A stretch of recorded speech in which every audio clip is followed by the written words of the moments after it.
had 3 sons. When he died, all that he left behind was a mill, a donkey, and a cat. Well, since I'm the oldest, said his first son. I'll take the mill. The second son quickly added, And I'm next. I'll take the donkey. They looked at their younger brother, Marquis. How lucky you are. You shall have the cat. The brothers said, and laughed out aloud. The poor fellow shook his head as his brothers left. It was not fair at all. My brothers can make a fine living with the mill and the donkey, but what about me? I'm stuck with Puss, said Marquis, wringing his hands in despair. Puss had been listening. He stretched and yawned loudly.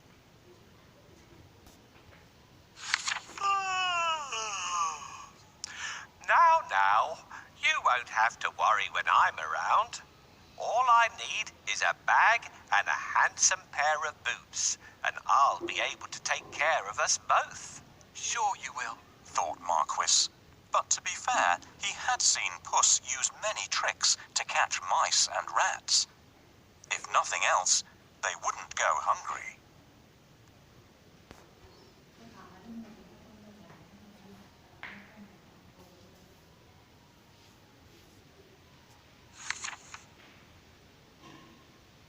Our father left us some property in his will. I can't help thinking that it's been divided unfairly. Do you remember what I got? My father has left me this cat. What am I supposed to do with it? You don't have to do anything with me. A talking cat? Did I really hear you speak, or am I dreaming? My dear master, please don't think that I'm useless. Just wait and see what I do, and you'll be happy that I belong to you. How can I be happy when I've only got a cat and nothing else? You will understand soon. But first, can you get me a pair of boots and a sack? Did you forget that I don't have any money? See if you can find a sack here. We'll get the cobbler to make you a pair of boots.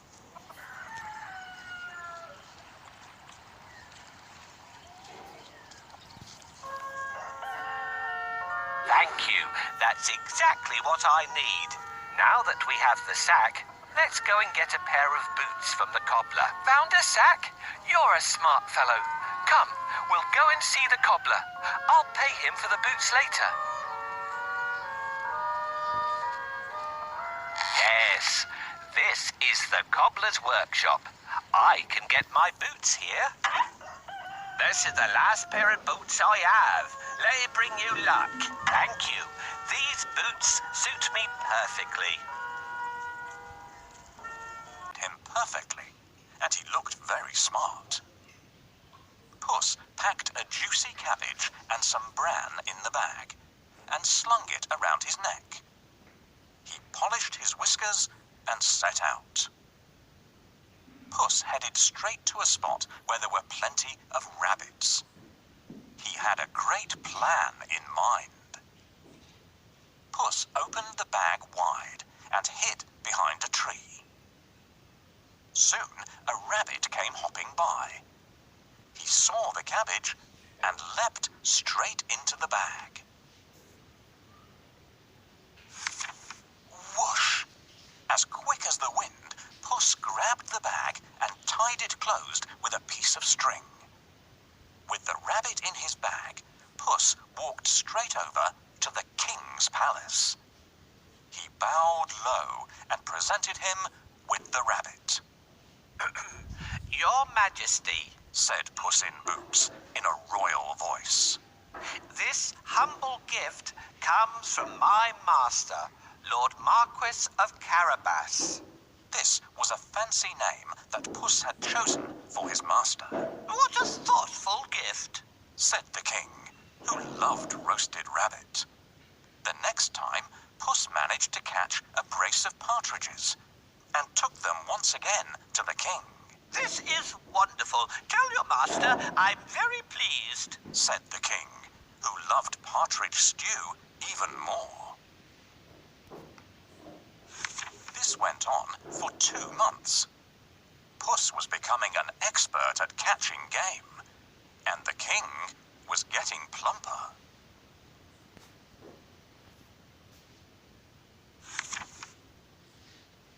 First, I need a bait for the rabbit. What do you think rabbits love to eat? This is exactly what we need. No rabbit can resist the smell of a fresh cabbage. Get ready. When the rabbit comes closer, catch it. Got you. Thanks for your help. I will take this rabbit to the castle and offer it to the king.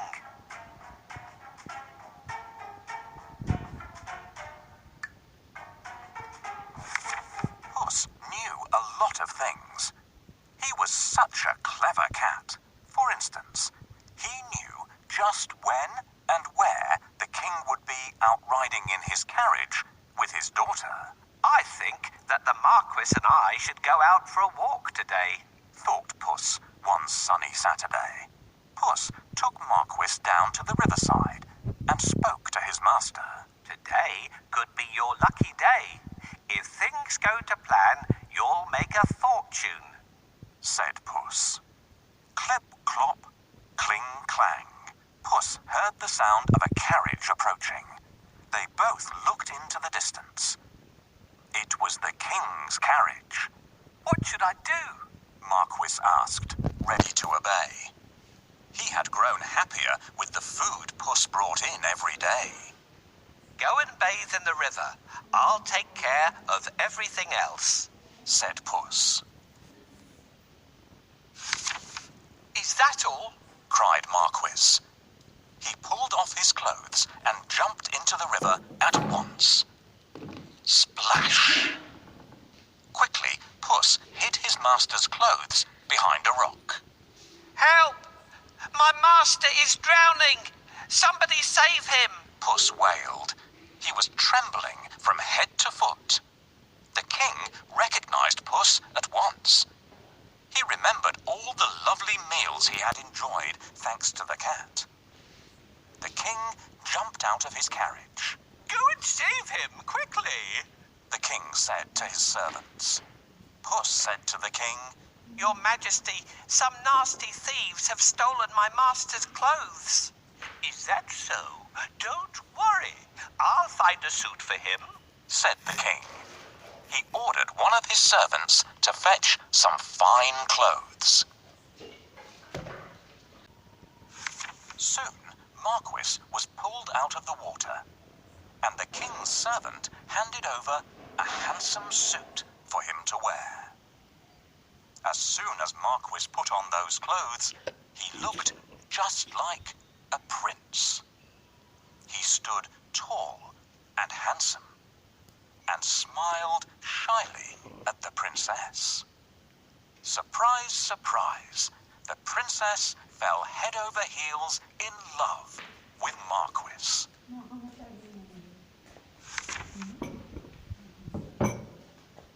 Master, I have a great idea. All you need to do is go and bathe in the river. I will take care of the rest. Well, all right, that's easy. While he's bathing, I need to hide his clothes. Can you think of a good place to hide them?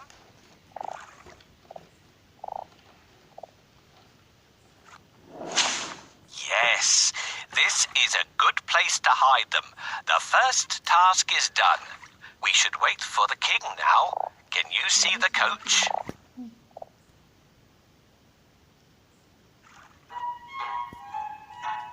Your Majesty, please help.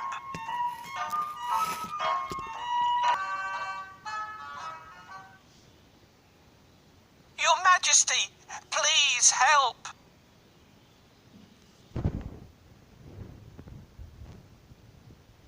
Hurry up!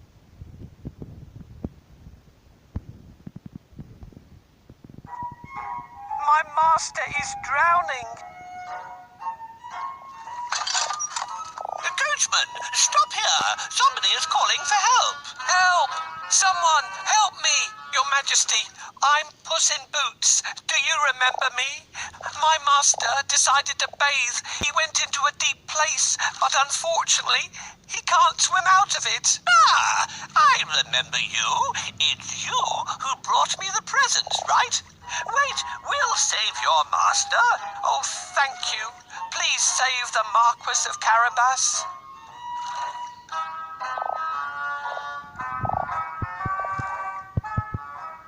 I must pull him out quickly, but I need a stick. Where will I find one? This is exactly what I want. Thank you for your help.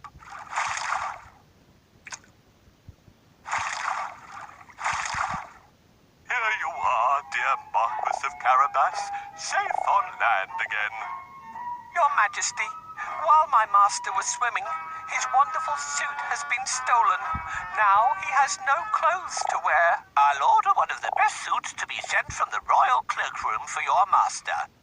Thank you for your help. How can I pay you back? We would be delighted if you could join us on our journey. What do you say?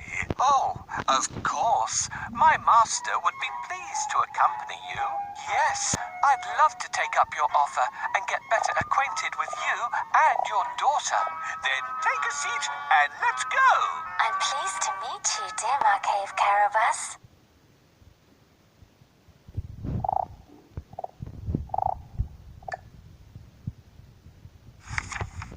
Puss grinned. Things were going just as he had planned. I'll go and make suitable arrangements to receive our king at the castle. Puss said. Marquis was puzzled because he didn't live in a castle. But he kept quiet.